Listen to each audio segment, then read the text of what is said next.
नमस्कार दोस्तों, smart study with आर्य में आपका स्वागत है। आज के इस अध्याय में भक्ति आंदोलन से संबंधित महत्वपूर्ण प्रश्नों का अध्ययन करेंगे, जो कि सभी प्रतियोगी परीक्षाओं के लिए बहुत ही उपयोगी है। ये सभी क्वेश्चन बार बार परीक्षा में रिपीट होते हैं। आइए समय बर्बाद ना करते हुए हम अपनी क्लास शुरू करते हैं। प्रश्न संख्या 1, सही क्रम में व्यवस्थित कीजिए। निजामुद्दीन औलिया, कबीर, मीराबाई, तुलसीदास। ऑप्शन बी मीराबाई, कबीर, निजामुद्दीन औलिया, तुलसीदास। ऑप्शन सी कबीर, निजामुद्दीन औलिया, तुलसीदास, मीराबाई। ऑप्शन डी तुलसीदास, मीराबाई, कबीर, निजामुद्दीन औलिया। इसको सही क्रम में व्यवस्थित करना है। सबसे पहले कौन आया, उसके बाद कौन और उसके बाद कौन, इस तरह से सही क्रम में इसको व्यवस्थित करना है। इसका सही उत्तर ऑप्शन ए निजामुद्दीन औलिया, कबीर, मीराबाई, तुलसीदास। शेख निजामुद्दीन औलिया का जन्म 1236 ईस्वी में हुआ था। कबीर का जन्म 1440 ईस्वी में, मीराबाई का जन्म 1498 ईस्वी में और तुलसीदास का जन्म 1532 ईस्वी में। अगला क्वेश्चन, निम्नलिखित में कौन सा सूफी संत के साथ संबंधित है? ए त्रिपिटक, बी दखमा, सी खानका, डी आराधनालय। इसका सही उत्तर ऑप्शन सी खानका। खानका सूफी संत के साथ संबंधित थे। यह पीर यानी सूफी संत के रहने का मुख्य केंद्र था, जहां ये आकर अपनी योग साधना आदि किया करते थे। अगला क्वेश्चन, निम्नलिखित में कौन सा पहलू दोनों भक्ति आंदोलन और सूफी आंदोलन में समान नहीं था? ए ईश्वर के प्रति निजी प्रेम, बी मूर्तियों की पूजा, सी रहस्यवाद, डी पवित्र मंदिर की यात्रा। इसका सही उत्तर ऑप्शन बी मूर्तियों की पूजा।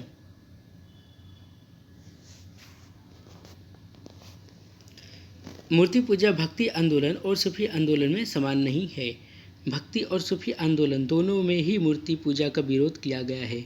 भक्ति आंदोलन के प्रथम प्रतिपादक रामानुज के अनुसार मुक्ति पाने का सर्वोत्तम उपाय परमात्मा के लिए भक्ति प्राप्त करना है, जबकि सूफी लोग मुक्ति पाने के लिए अनुष्ठान करते थे। अगला क्वेश्चन, महाराष्ट्र का सबसे महान कवि कौन था? महाराष्ट्र का सबसे महान कवि कौन था? रामदास, तुकाराम, नामदेव, एकनाथ। इसका सही उत्तर ऑप्शन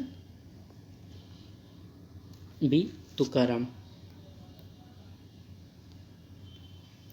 महाराष्ट्र के महानतम कवि तुकाराम थे।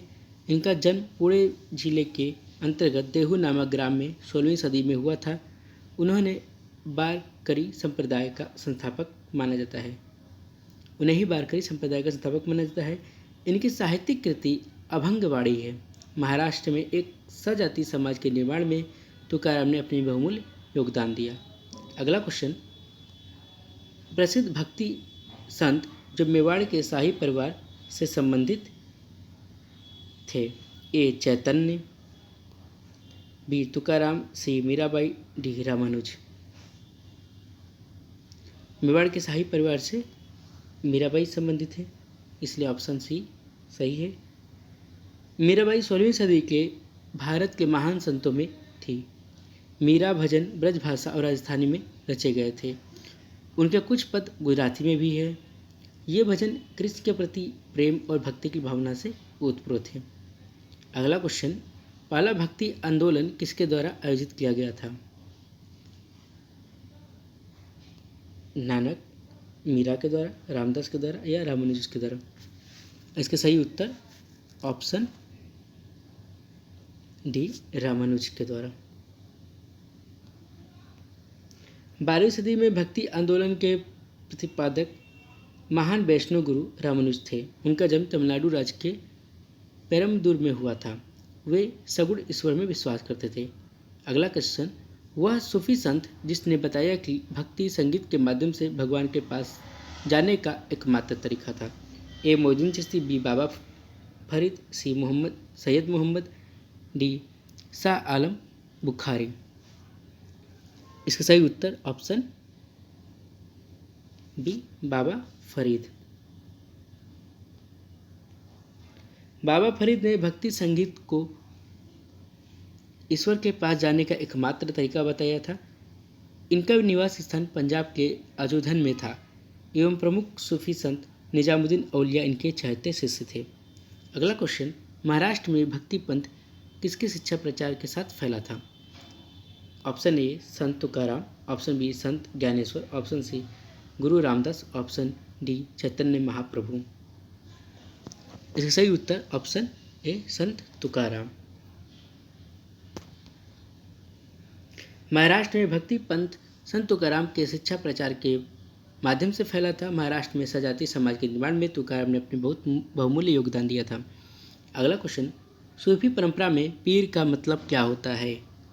ऑप्शन ए सर्वोच्च देवता, ऑप्शन बी सूफियों के गुरु, ऑप्शन सी सभी सूफी संतों में महान, ऑप्शन डी रूढ़िवादी शिक्षक जो सूफी में विश्वास करता हो। सूफी परंपरा में पीर का मतलब सूफियों के गुरु होता है, इसलिए ऑप्शन बी सही है। सूफी परंपरा में पीर का अर्थ गुरु है। शिष्य को मुरीद कहा जाता है।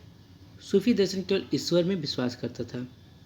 अगला क्वेश्चन, अजमेर में किस सूफी फकीर की दरगाह है?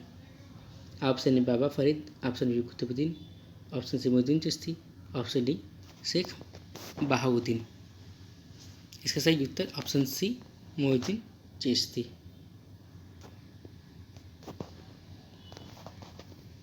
अजमेर यानी राजस्थान में ख्वाजा मोइनुद्दीन चिश्ती की दरगाह है। ये भारत में चिश्ती सिलसिला के संस्थापक थे।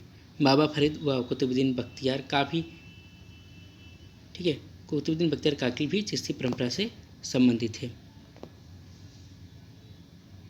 अगला क्वेश्चन, भारत में सबसे प्रमुख सूफी पूजागृह कहाँ पर है? बाबा फरीद, बीदर, मोइनुद्दीन चिश्ती, शाहजहानाबाद। भारत में सबसे प्रमुख सूफी पूजागृह मोइनुद्दीन चिश्ती, इसलिए ऑप्शन सी सही है। राजस्थान के अजमेर शरीफ सबसे प्रमुख सूफी पूजागृह है। यहाँ पर चिश्ती सिलसिला के संस्थापक ख्वाजा मोइनुद्दीन चिश्ती की दरगाह है। अगला क्वेश्चन, श्रृंगेरी, बद्रीनाथ, द्वारका और पुरी में 4 मठ किसके द्वारा स्थापित किए गए हैं? Option A Ramanuja, option B Ashoka, option D Shankaracharya, option D Madhava Vidharani. इसका सही उत्तर ऑप्शन सी आदि शंकराचार्य। आदि शंकराचार्य ने देश के चारों दिशाओं में प्रसिद्ध मठ की स्थापना की। पूर्व में पुरी, पश्चिम में द्वारका, उत्तर में केदारनाथ तथा दक्षिण में श्रृंगेरी। शंकराचार्य के मत को अद्वैतवाद कहा जाता है। अगला क्वेश्चन, संत कबीर का जन्म कहाँ हुआ था? Option A Delhi, option B Banaras, option D C Mathura, option D Hyderabad. Sant Kabir का जन्म बनारस में हुआ था।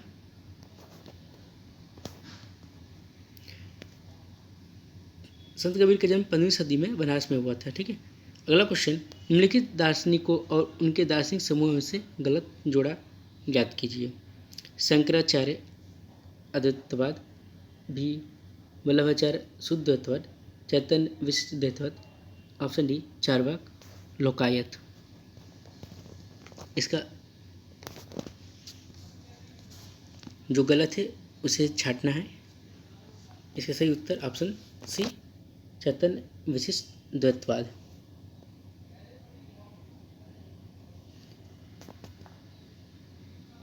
चैतन्य स्वामी के दार्शनिक सिद्धांत को अचिंत्य भेदवाद के नाम से जाना जाता है। चैतन्य के दार्शनिक सिद्धांत को अचिंत्य भेदवाद को जाना जाता है। ठीक है। चैतन्य के दार्शनिक सिद्धांत को किस नाम से जाना जाता है? अचिंत्य भेदवाद। यदि हमारे द्वारा बनाए गए वीडियो आपको पसंद आ रहे हैं तो कृपया करके लाइक करें, शेयर करें और सब्सक्राइब करें ताकि हम ऐसे ही और भी वीडियो बनाते रहें। धन्यवाद।